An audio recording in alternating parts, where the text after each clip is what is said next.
आज है 13 अगस्त 1966 क्लास। ओम शांति। बच्चों को बाप आए हैं श्रीमत देने के लिए और समझाने के लिए।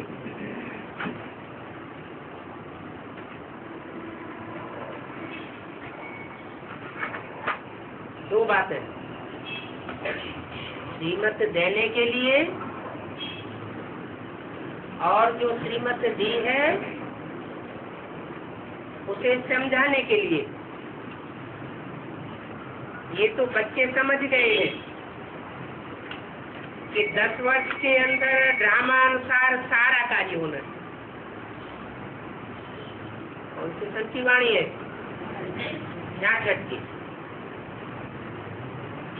क्या सारा कार्य हो गया 10 वर्ष के अंदर? 66 से लेकर 10 वर्ष माना 76। 1976 के अंदर क्या सारा कार्य हो गया? नंबर 1 अपना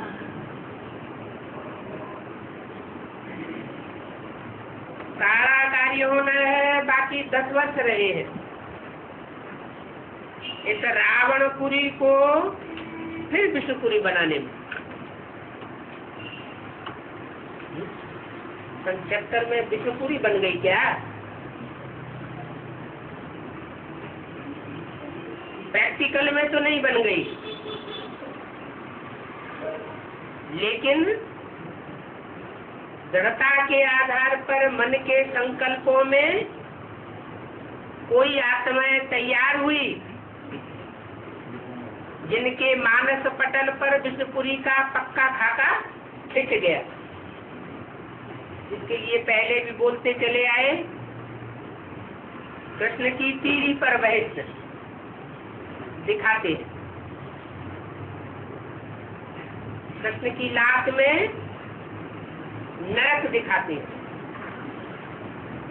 नरक को लात मारता है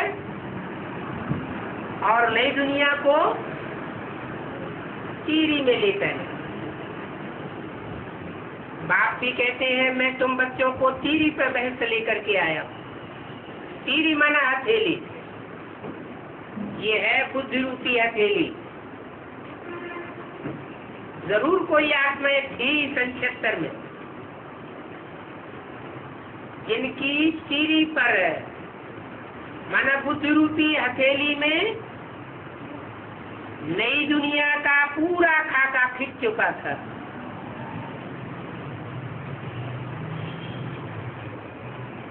अभी बाप गुप्त भी है, पढ़ाई भी गुप्त है। अभी माना कब? 66 में। 66 में बाप गुप्त है और 10 वर्ष में प्रत्यक्षता वर्ष मनाया गया। तो 76 में जरूर कोई आत्माओं के सामने प्रत्यक्ष हुआ। अभी बाप गुप्त भी है, पढ़ाई भी गुप्त है, सेंटर्स तो बहुत है। छोटे बड़े गांव में छोटे छोटे सेंटर्स हैं और बच्चे भी बहुत हैं। अभी बच्चों ने चैलेंज दी है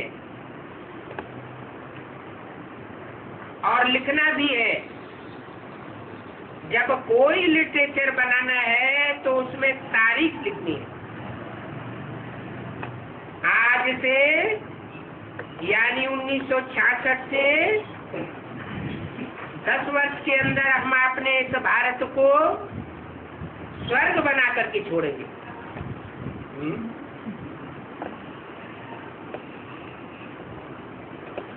75 में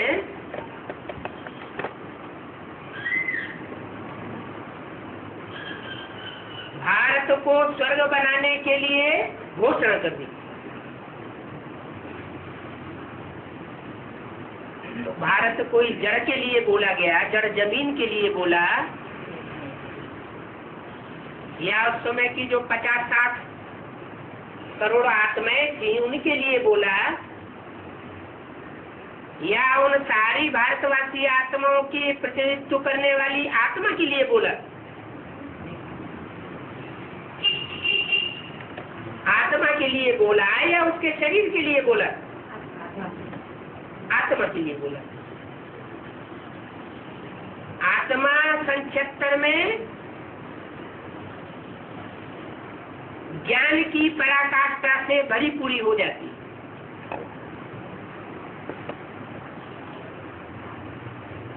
तुमको ये बातें बहुत प्रिय है, क्योंकि तुम जानते हो ये भारत ही स्वर्ग था।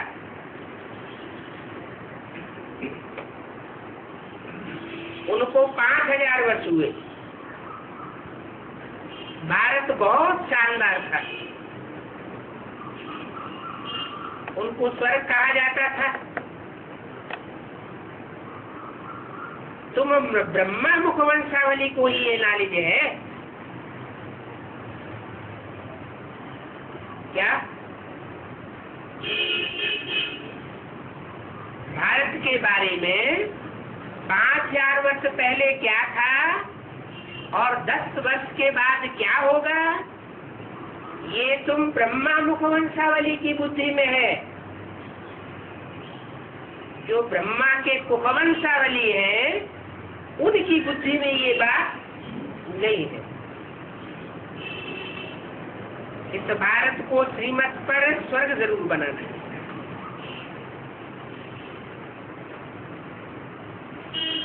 सबको रास्ता बताना है और कोई भी खिटपिट की बात नहीं है। आपस में बैठ राय करनी चाहिए। इन प्रदर्शनी के चित्रों द्वारा हम ऐसा क्या एडवर्टाइजमेंट करें जो अखबार में भी चित्र देवे। आपस में इस बात पर सेमिनार करनी चाहिए। जैसे कांग्रेस लोग आपस में मिलते हैं, राय करते हैं कि भारत को हम कैसे सुधारें। ये जो इतने क्रिश्चियन आज हो गए हैं उनको आपस में मिलकर के ठीक करें। कितने क्रिश्चियंस बन गए हैं, भारतवासी कन्वर्ट हो गए हैं।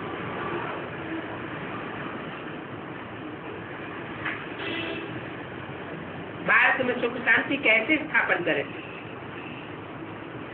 तो देखो, गवर्नमेंट का भी ये पुरुषार्थ चलता रहता है। तुम भी पांडव गवर्नमेंट गई हुई हो। ये बड़ी ईश्वरीय गवर्नमेंट है।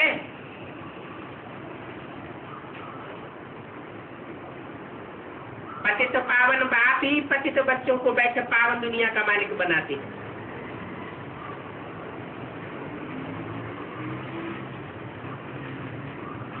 ये भी बच्चे जानते हैं। ये है रुद्र ज्ञान यज्ञ। इसको ज्ञान यज्ञ कहा जाता है।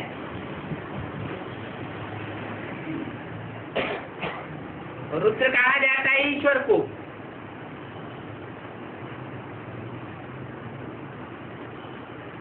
रुद्रावतार। ईश्वर कौन हुआ?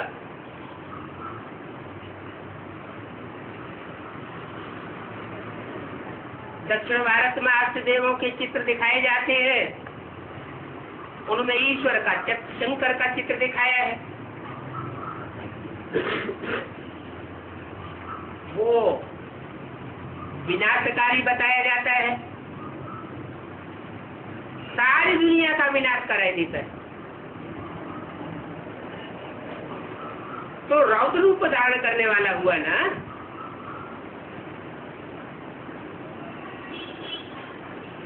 गाया हुआ है, बरोबर ज्ञान यज्ञ रहता था। किसने? ज्ञान यज्ञ किसने रचा? रुद्र ने रचा।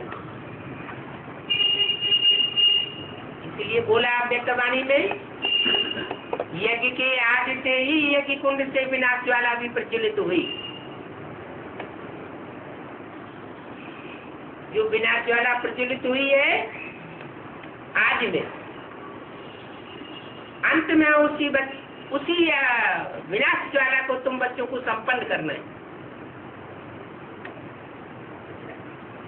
तो बरोबर ज्ञान एक गिरचा था, वो लोग नहीं जानते हैं कि रुद्र ज्ञान एक गिरचा था।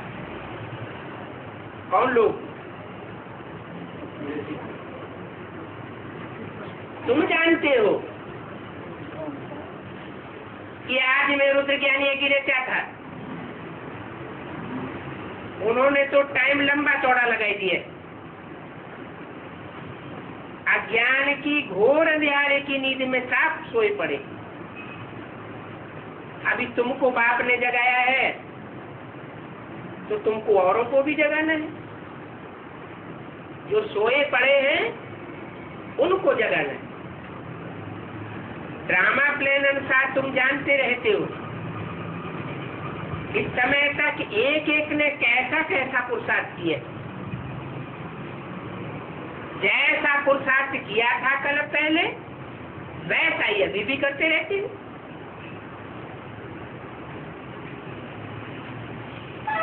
हाँ, युद्ध का मैदान है। सर्विस बड़ी अच्छी तेजी से चलती है। अब कहीं कहीं बच्चों में माया के विघ्न पड़ जाते हैं तो माया एकदम बेहोश कर देती है। लड़ाई का मैदान तो है ना। रावण माया राम के संतानों को बेहोश कर देती है।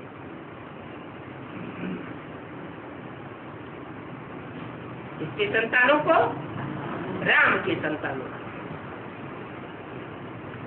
कृष्ण के संतानों को क्यों नहीं कहा है? कृष्ण के संतानों को नहीं कहा, राम के संतानों को बेहोश कर देती है। क्यों? कृष्ण तो खुद ही संतान बनता है। यज्ञ के आदि में भी पहला संतान था। नई दुनिया का आरंभ होगा तो भी संतान होगा। राम बाप को कहा जाता है।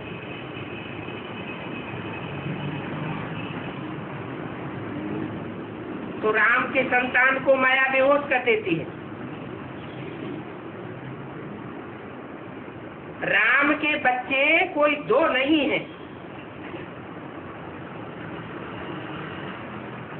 जैसे शास्त्रों में दिखाई दिया, राम के दो बच्चे थे, लव और कुश। यहाँ तो देखो ढेर बच्चे हैं। क्या? जो ढेर बच्चे हैं उनमें कुछ लव फुल है, कुछ कुश, कुछ माना काटा, कुछ दुखदाई है। तो दो तरह के बच्चों को दो नाम दे दिए, लव और कुश।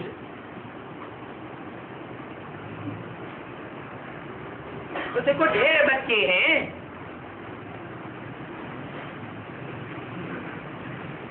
इन बातों को कोई जानते नहीं है। सब कुंभकर्ण की नींद में सोए पड़े। तुम ईश्वरीय संप्रदाय ही ऐसे कह सकते हो। कैसे? कि सारी दुनिया घोर अज्ञानी की निद्रा में सोई पड़ी है।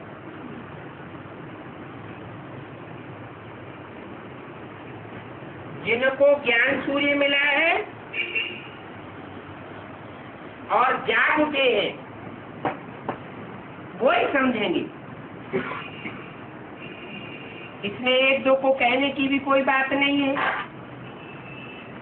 तुम जानते हो हम केवल ईश्वरीय संप्रदाय है जो जागे हैं, बाकी सब सुन पड़े। वो ये नहीं जानते कि परम पिता परमात्मा आ गया है। वो क्या जानते हैं? वो जानते हैं कि आया था पहले कभी आया था, आकर के ज्ञान सुना के चला गया। तुम कहते हो नहीं, और धर्म पिताओं की तरह ईश्वर बाप आया राम गया राम बन करके नहीं जाता है। वो तो आता है तो पुरानी दुनिया को नई दुनिया बना करके जाता है, नरक को स्वर्ग बना करके जाता है। ऐसे नहीं कि ज्ञान सुना करके चला गया। ज्ञान सुनाना, भाषण देना, बातें बनाना, ये दुनियावी मनुष्य गुरुओं का काम है।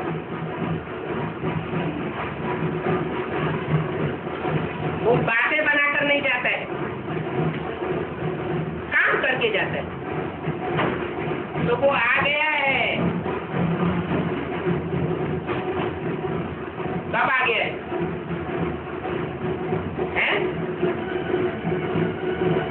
सन 36 में ही आ गया, लेकिन गुप्त था। 66 में भी गुप्त था। प्रत्यक्ष होने की बात सबकी बताई है?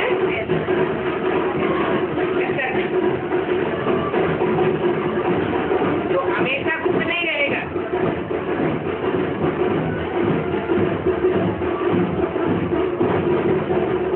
बच्चों को वर्षा देने के लिए आया। बिना वर्षा दिए वापस नहीं जा सकता। कौन सा वर्षा? दुखों से मुक्ति, मुक्ति का वर्षा। और सारे जीवन के लिए सुखों की प्राप्ति, जीवन में रहते हुए भी सुखों की प्राप्ति। आज की दुनिया में तो जीवन तो है, लेकिन ऐसे जिए हैं जैसे मरे हुए मुर्दे, जैसे टिकटी पर बंधे हुए पड़े हो। सबको बंधन लगा पड़ा है, कोई भी मुक्त नहीं है। तो बाप आते हैं मुक्ति और जीवन मुक्ति का वर्षा देने के लिए। जिस मकसद से आते हैं वो मकसद पूरा किए बगैर वापस नहीं जा सकते। तो ये बातें बिल्कुल भूल गए।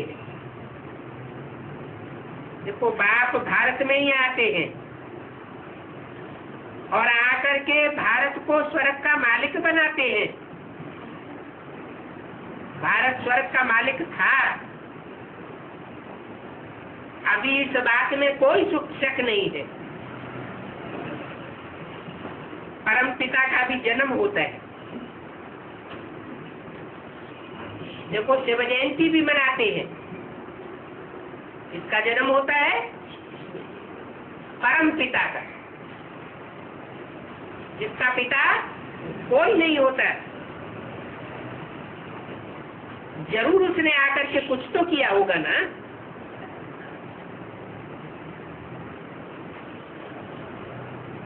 कि बिना कुछ किए वापस चला गया।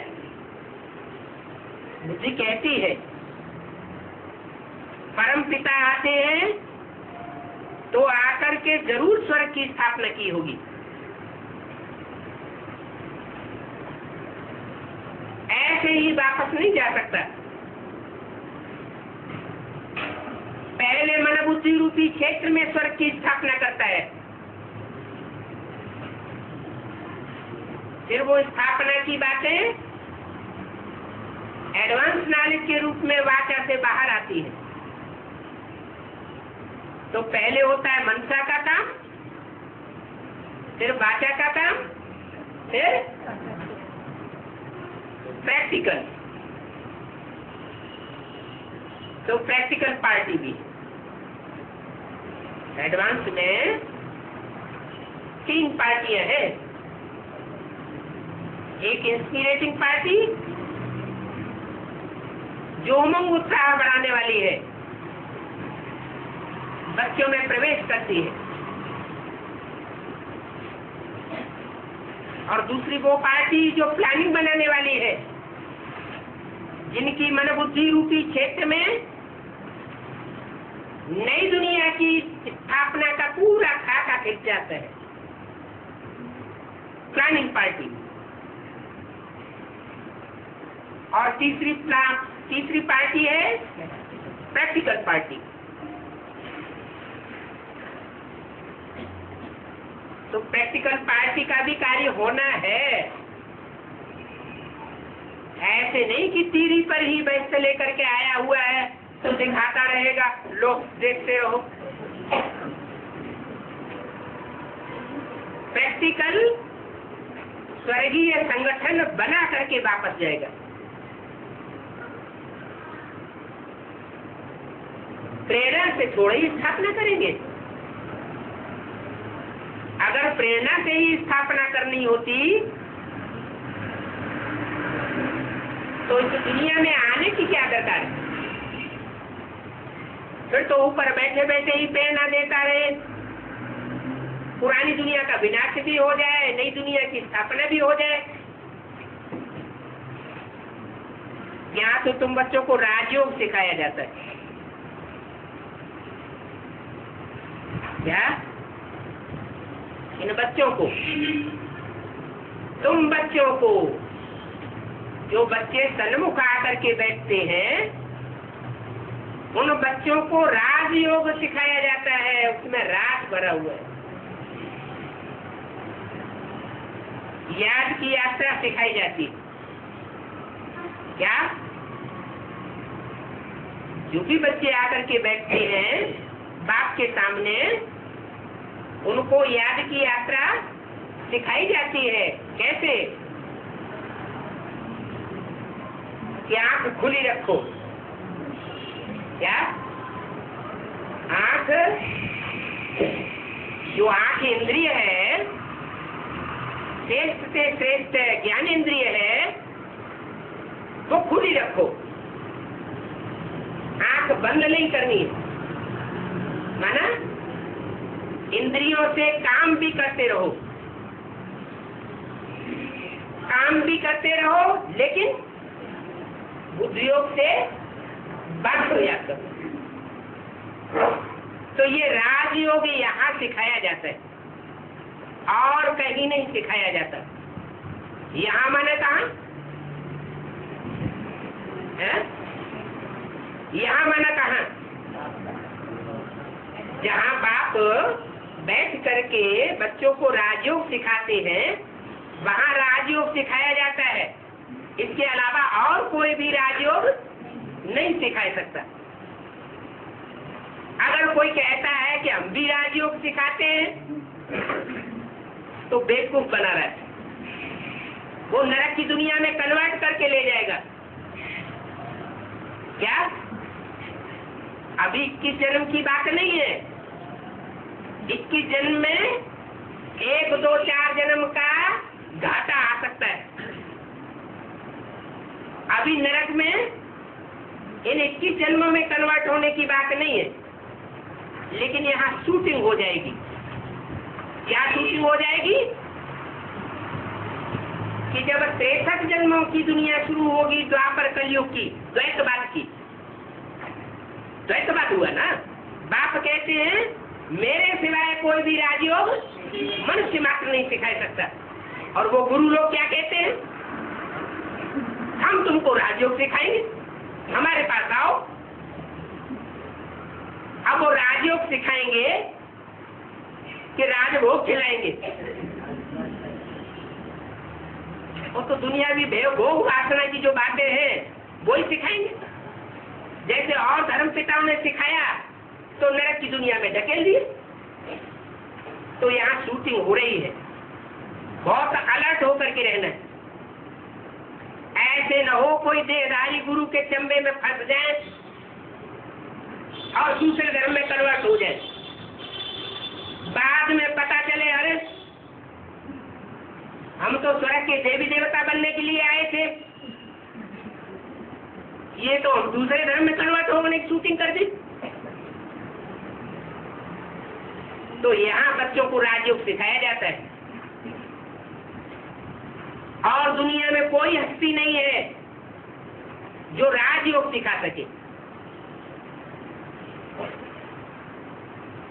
प्रेरणा से यहाँ कोई आवाज नहीं होती है। समझते हैं शंकर की प्रेरणा होती है, तो शंकर की प्रेरणा से वो यादव मूसल बनाते हैं, मिसाइल। परंतु इसमें प्रेरणा की तो बात ही नहीं। अभी तुम समझ गए हो, उन यादवों का तो पार्ट है क्या, मिसाइल साझे बनाना।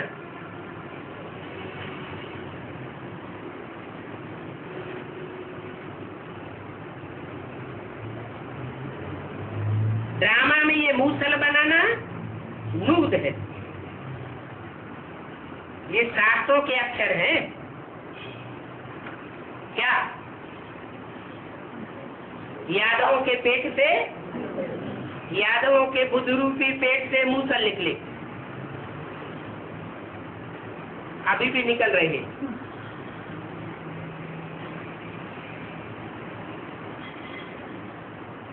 जो वेद के यादव हैं ब्राह्मणों की दुनिया में,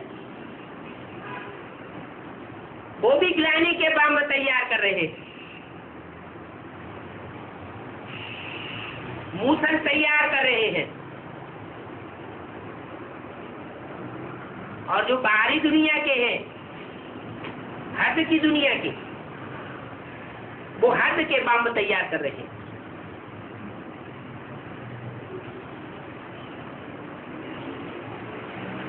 शंकर को ऐसे रखा है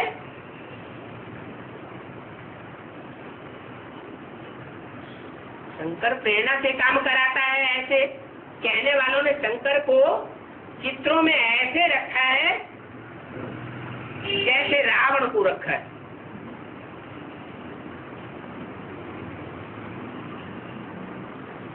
काली काली दाढ़ी, भयंकर चेहरा,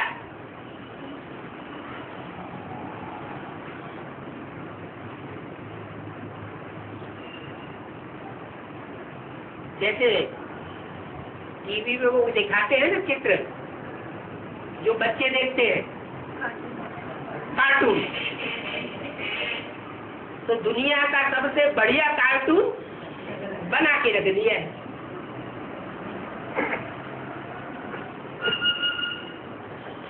ऐसा कोई आदमी होता है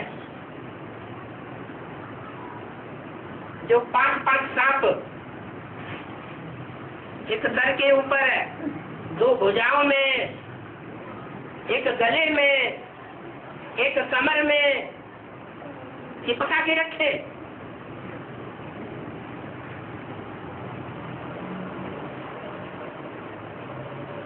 मृगशाला दिखाई दी है,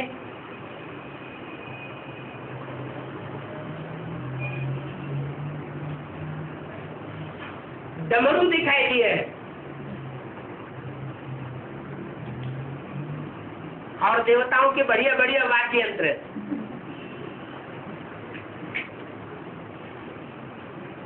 उसकी कोई सुरताल ही नहीं। दोनों तरफ आवाज करता है। दोनों तरफ आवाज क्यों करता है?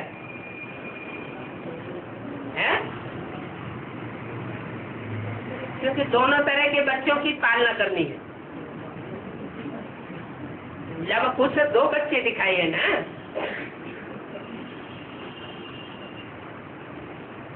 अब प्रैक्टिकल में जो भी बच्चे हैं लव कुछ, उनको पालना देने के लिए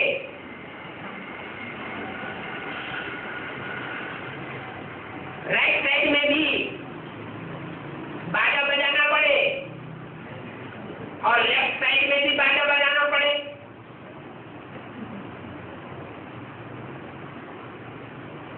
ऐसे तो बंदरों के आगे डमरू बजाया जाता है।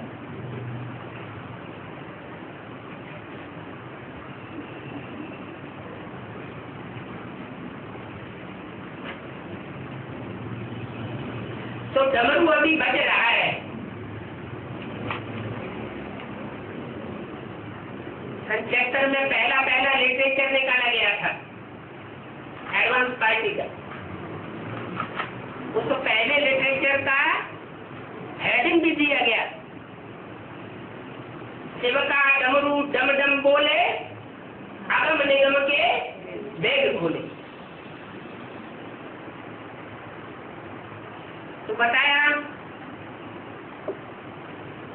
कि शंकर को ऐसे रख दिया है जैसे रावण को रखा है।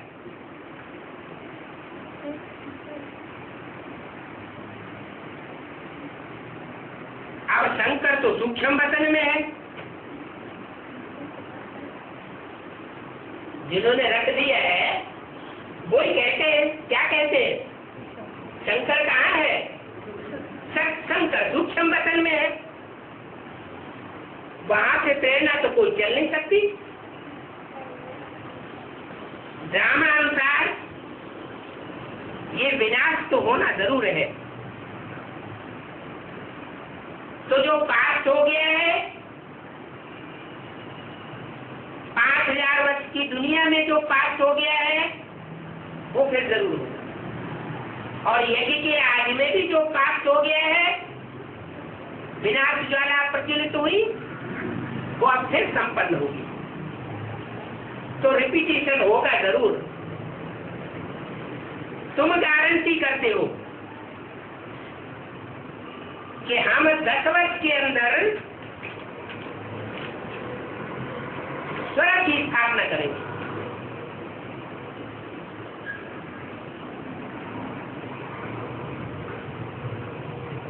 तेरे आज शक्ति वाणी का दूसरा पेज,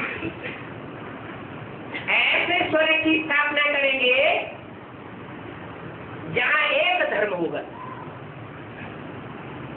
क्या? एक ही प्रकार की धारणा होगी, 2 प्रकार की धारणाएं नहीं होगी। एक व्यक्ति की धारणा हो कि एक शिव बाबा ही राजयोग सिखा सकता है, और दूसरे की धारणा हो नहीं, इतनी बड़ी दुनिया को एक शिव बाबा ही कैसे राजयोग सिखाएगा, और भी तो होने चाहिए। तो 2 प्रकार की धारणाएं हो गई ना। अगर 2 प्रकार की धारणाएं हैं तो धर्मगुरु भी कितने हुए? 2 प्रकार के धर्मगुरु हो गए। यहाँ तो एक ही सदगुरु है, कहते भी है सच्चा सदगुरु शिव भगवान। सत्य एक कहा जाता है, God is one, God is truth. एक के अलावा सारी दुनिया झूठी है, सब स्वार्थी है, अपनी भड़ास पूरी करते हैं, किसी का कल्याण नहीं कर सकते। तो बाप कहते हैं अभी एक धर्म होने वाला है। तुम ऐसे नहीं लिखते हो कि अनेक धर्म विनाश होंगे, वो तो चित्र में लिखा हुआ है। क्या लिखा हुआ है? स्वर्ग की स्थापना होती है। जब स्वर्ग की स्थापना हो जाती है तो दूसरे धर्म होते ही नहीं, तो जरूर सब विनाश हो जाएंगे। क्या कहीं की स्थापना होती है? स्वर्ग की। स्व माने आत्मा, और गा माने गया। जब बच्चे आत्मिक स्थिति में स्थित हो जाएंगे तो अनुभव करेंगे इसी दुनिया में अनुभव करेंगे। नरक की दुनिया के बीच स्वर्ग का वर्षा अनुभव करेंगे। और जब स्वर्ग का अनुभव करेंगे, देवता धर्म की स्थापना का अनुभव करेंगे, तो उनकी मन बुद्धि में ये बात पक्की हो चुकी होगी कि आप हुए मर गई दुनिया, और धारणाओं से बुद्धियों का हाथ जागेगा। कोई में आस्था नहीं रहेगी, सिर्फ एक ही बातों में आस्था रहेगी। बाकी शंकर आदि की कोई इसमें बात नहीं है कि सब धर्मों का विनाश कराए देते हैं। परंतु चित्र है, चित्र है तो चित्र किस बात की यादगार होती है? जरूर ऐसा कोई चरित्र बजाया होगा जो सब धर्मों का विनाश हो गया होगा। करते नहीं है, लेकिन चरित्र ऐसा बजाते हैं कि सब धर्मों का विनाश हो जाता है। मानवीय जो भी धर्म है, जो भी धारणाएं हैं गड्ढे में ले जाने वाली, उनका विनाश हो जाता है।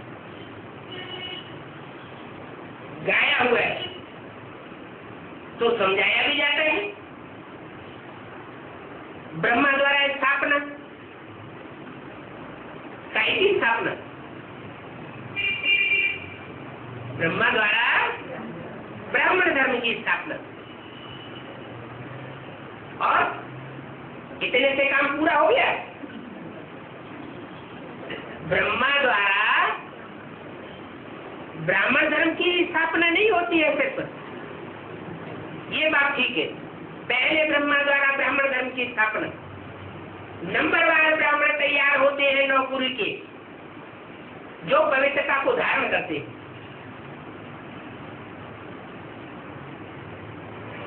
तो उन ब्राह्मणों को शिक्षा दे करके ब्राह्मण से देवता बनाया जाए। तो ब्रह्मा द्वारा स्वर्ग के गेट खुलते हैं। वो दाढ़ी मूछ वाला ब्रह्मा द्वारा नहीं,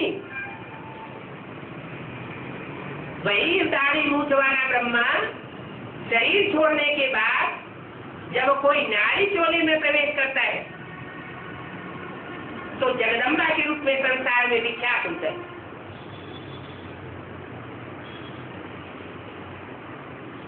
उनकी अनेक भुजाएं हैं, उनको कहा जाता है असुर संहारिणी। जो भी आसुरी धर्म है, जो भी आसुरी धारणाएं हैं, उनका संहार कराई देती है। तो ब्रह्मा द्वारा स्थापना होती है और विष्णु द्वारा पालना तो ठीक है। और शंकर को फिर शिव के साथ मिलाई दी है। ब्रह्मा को शिव के साथ नहीं मिलाया, विष्णु को शिव के साथ नहीं मिलाया, शंकर को मिलाई दी है। कोई कारण होगा। और 33 करोड़ देवताओं को शिव के साथ क्यों नहीं मिलाया? शंकर को ही क्यों मिलाया? शिव के साथ शंकर का नाम क्यों मिलाई दिया? शिव का नाम पहले रख दिया, शंकर का नाम बाद में रखा। अरे त्रिदेव है तो तीनों ही देवताएं शिव की संतान तो है ना।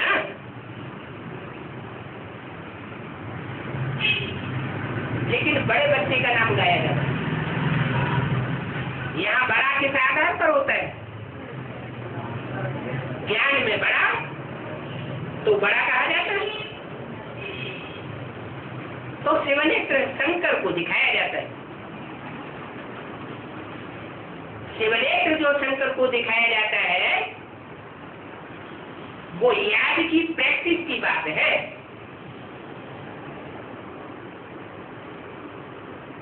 याद में इतनी ताकत आ जाती है कि शिव की याद से वो अनिष्ट का विनाश भी कराता है या निमित्त बन जाता है और विश्व का बादशाह भी बन जाता है।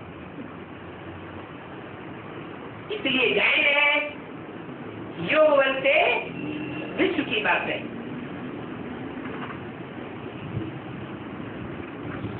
तो शिव के साथ मिला देते, शिव शंकर कह देते, मिलाए क्यों देते? है? क्योंकि शंकर तो कोई काम करते नहीं है? शंकर कोई काम नहीं करते, अरे कोई काम भी नहीं करते और फिर मिला ही देते हैं शिव के साथ। ये क्या बात हुई? हाँ, याद में रहना कोई काम नहीं होता है। काम तो कर्मेंद्रियों से किया जाता है और कर्मेंद्रियों से तो याद होती नहीं। कर्मेंद्रियों से कर्म किया जा सकता है, याद तो सिर्फ बुद्धि का विषय है। तो शंकर कोई काम नहीं करते, अकर्ता कहे जाते, और शिव भी कोई काम नहीं करते।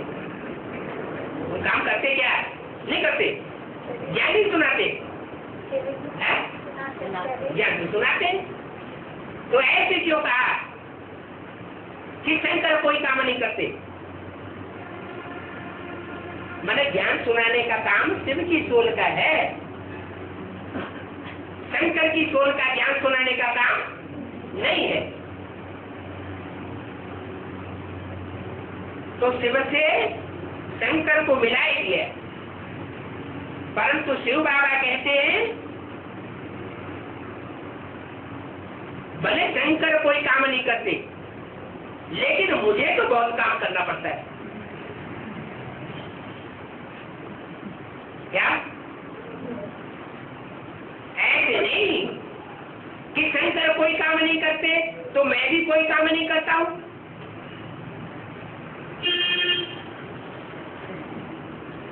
शिव के साथ शंकर की सोल मिक्स जरूर कर दी है नाम के रूप में, लेकिन काम एक का है। इसलिए बोला है देव देव महादेव कहते हैं, वो भी मैं हूं। कौन? शिव ये पाठ बजा के दिखाता है उस तन के द्वारा, देव देव महादेव। नहीं तो वो आत्मा और भी जन्मों में तो थी, उसको तो अमर कहा जाता है। देवताओं के बीच में अमर अमर पाठ बजाने वाला एक ही रूप है, साकार रूप है। यादगार में जिसकी साकार मूर्ति बनाई जाती है, जिसके लिए गायन है, वो कभी मरता नहीं। किसी ने उसको जन्म नहीं दिया, वो कभी जन्म नहीं लेता। 33 करोड़ देवताओं का जन्म दिखाया जाता है, मृत्यु दिखाई जाती है, लेकिन शंकर का जन्म और मृत्यु नहीं दिखाते।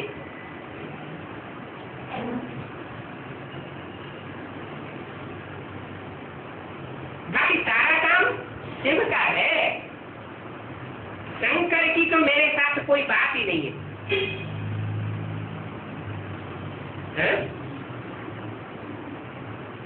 क्या? मेरे साथ तो कोई बात नहीं। मेरे माने किसके? शिव वाली आत्मा के साथ शंकर की कोई बात नहीं। वो तो सूक्ष्म मतनवासी आकारी है,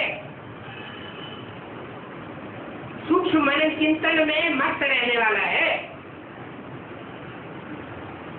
जैसे लोग भांग बोलते हैं ना, तो भांग पीने वाले अपने ही नशे में मस्त रहते हैं, आंखें डर जाती है, तो वो तो अपनी मस्ती में मस्त है। सूक्ष्म बदलवाती है। मैं तो इस साकार में आकर इन द्वारा इस साकार में आकर, माने कोई एक साकार है और इन द्वारा, इन माना राम और कृष्ण, दो सोल, राम की सोल के द्वारा और कृष्ण की सोल, इस साकार में आकर इन द्वारा स्थापना का कार्य करता हूं। शंकर का तो इतना पार्ट है नहीं है? इतना पार्ट नहीं है तो कुछ न कुछ है तो जरूर। इतना नहीं है जितना शिव का है, जितना ब्रह्मा का है, लेकिन कुछ है। तो शंकर की पूजा करके मनुष्य क्या करेगी?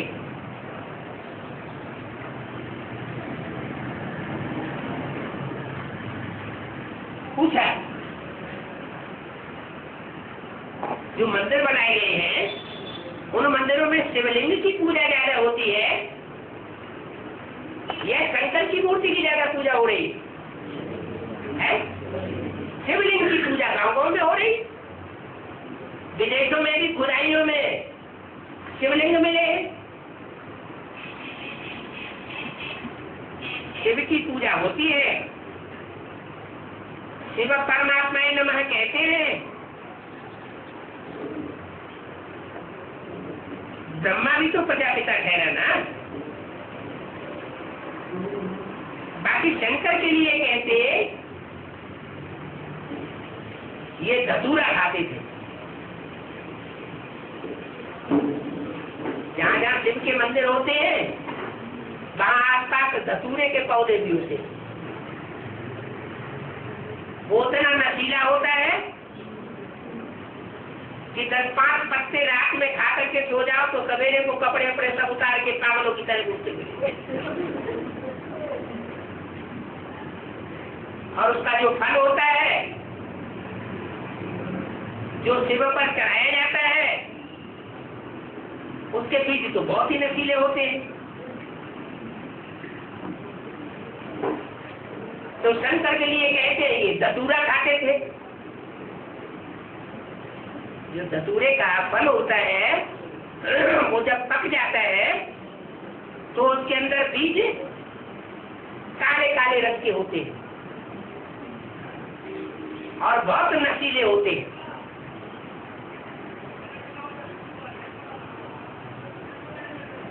तो क्या खाता था? धतूरा खाता था। जैसे कि इनका कोई रियल पार्ट नहीं है। क्या ऐसा पार्ट है? इनका रियल पार्ट नहीं है, माना नारियल का पार्ट है। नारियल को कितने आंखें दिखाई जाती हैं? 3 आंखें दिखाई जाती। नारियल की जब जटाएं हटा दें तो क्या बचता है? खोपड़ा। नारियल का नाम भी क्या लेते हैं? खोपड़ा।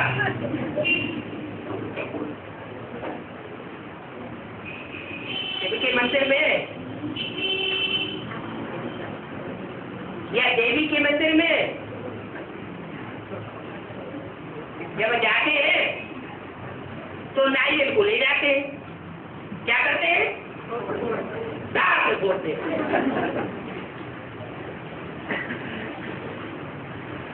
तो शिव परमात्मा नमः कहते हैं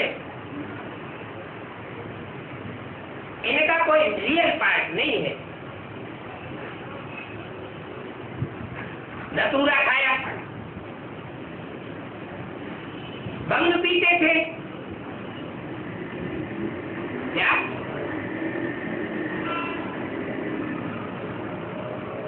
एक एक जो फल होता है ना धतूरे का, उसमें बाहर बहुत कांटे होते हैं, अंदर काले काले बीज होते हैं, तमो प्रधान। काला माना तमो प्रधान बीज। तो धतूरा खाता था, भंग पीता था। भांग जो है वो सिर्फ एक प्रकार के पौधे के पत्तों से ही नहीं बनाई जाती, उसमें 20 तरह की चीजें डालते हैं, तो उसका नाम पड़ता है भंग। भंग से बना भंगी, भंगड़ी। ये सब शास्त्रों की कथाएं बनाई है। अरे अब शास्त्रों की कथाएं बनाई है तो उनका बखान क्यों कर रहे हैं मुरली में? शास्त्रों की कथाएं जो झूठी है, जिनमें कोई सार ही नहीं है, उन बातों का जिक्र भगवान के मुख से क्यों होता है? भगवान तो कहते हैं मैं शास्त्रों का सार सुनाता हूं, माना और विस्तार की बातें नहीं बताता हूं शास्त्रों की, मैं सार की बातें बताता हूं। तो कहते हैं ये सब शास्त्रों की कथाएं हैं। तो जो भी कथा कहानियां हैं, यादगार त्योहार आदि है, वो किस समय की यादगार है? इस संगम की यादगार।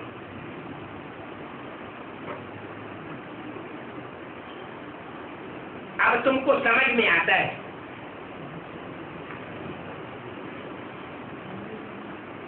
क्या? तुमको ये बात समझ में आती है कि शंकर का इतना पाठ नहीं है जितना शिव का है या जितना ब्रह्मा का है या विष्णु का है। सबसे बड़ा पाठ है शिव का, ब्रह्मा का और विष्णु का। ब्रह्मा तो विष्णु, विष्णु तो ब्रह्मा। ये तो बड़ी गुह्य बात है क्या? कि जो ब्रह्मा है, बड़ी माँ है, जगदम्बा है, वो क्या बनती है? विष्णु का रूप बन जाती है। और जो विष्णु है वो ब्रह्मा का रूप बन जाते हैं। माने दोनों अर्थ परत है। जब प्रकटता होती है तो जगदम्बा मानो ब्रह्मा, और वैसे भी शक्ति, दोनों के संस्कार मिलकर के एक हो जाते हैं। सेंसिबल बच्चों की बुद्धि में ये बातें झट आ जाती है। इतना टाइम लगता है ब्रह्मा से विष्णु बनने में? 1 सेकंड लगता है।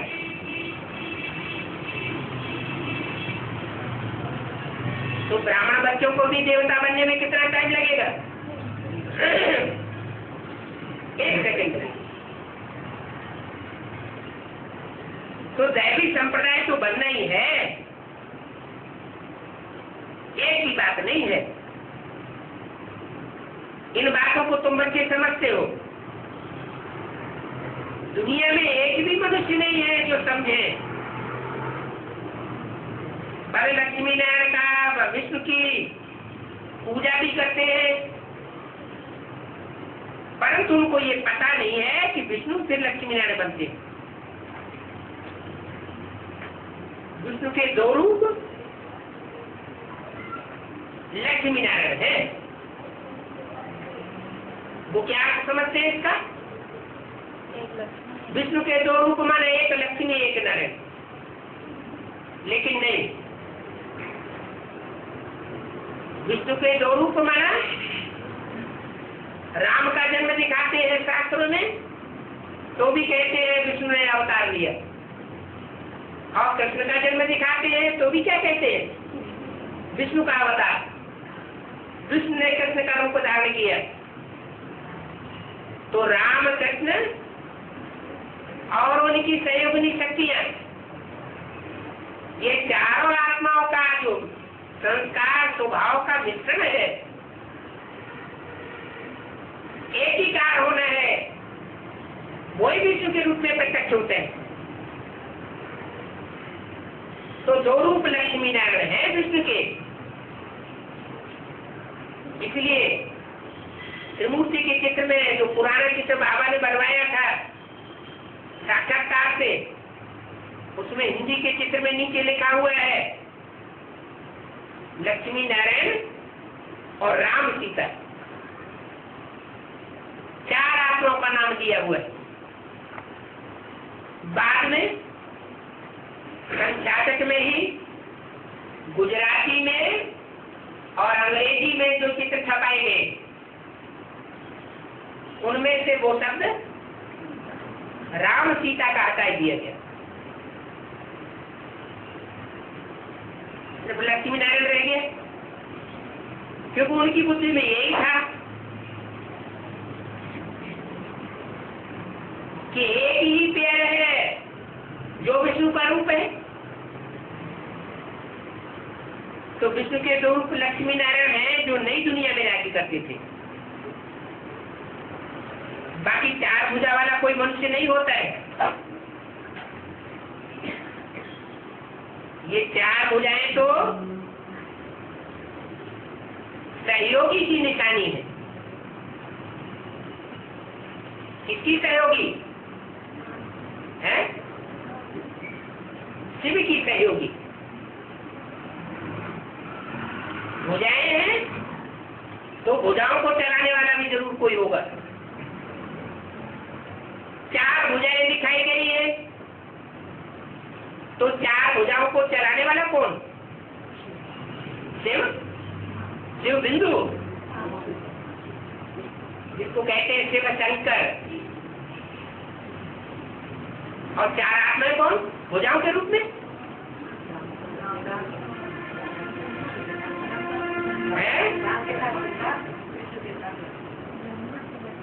ब्रह्मा के साथ सरस्वती नहीं, और पार्वती जगदम्बा।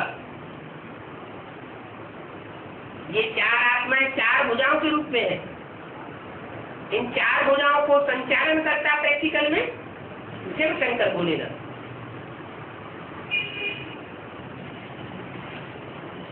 तो सूक्ष्म वचन में हम आप जैसे दिखाते हैं प्रवृत्ति मार्ग की विष्णु चतुर्भुज। ये सारे वर्ल्ड की हिस्ट्री ज्योग्राफी कैसे चक्कर लगाती है कोई भी नहीं जानते, बाप कोई नहीं जानते। तो वर्ल्ड की हिस्ट्री ज्योग्राफी को कैसे जानेंगे? बाप की रचना को कैसे जानेंगे? बाप ही रचना की आदिमध्यंत का नालिश बताते। ऋषि मुनि भी कहते थे कि हम नहीं जानते हैं, क्योंकि 2,500 साल पहले जो ऋषि मुनि हुए वो साक्षी के स्टेज के थे, उनमें फिर भी साक्षुकता थी। तो वो कहते थे हम नहीं जानते। आज के विद्वान आचार्य सब जाति कहने लगे कि वो हम कह के बैठ जाते हैं।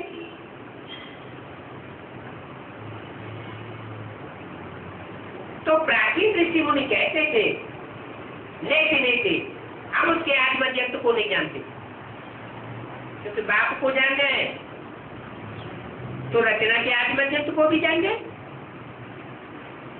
बाप कहते हैं मैं एक ही बार आकर तुम बच्चों को ये सारा नॉलेज समझाता हूं। कौन कहते?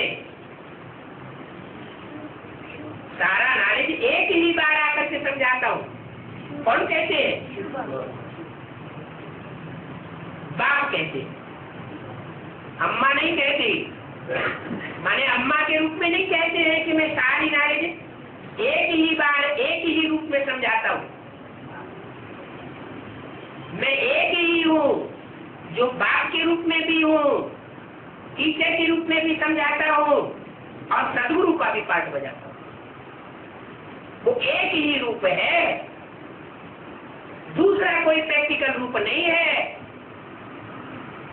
इसका मतलब ब्रह्मा का जो चोला था वो बाप टीचर सदगुरु का रूप नहीं था।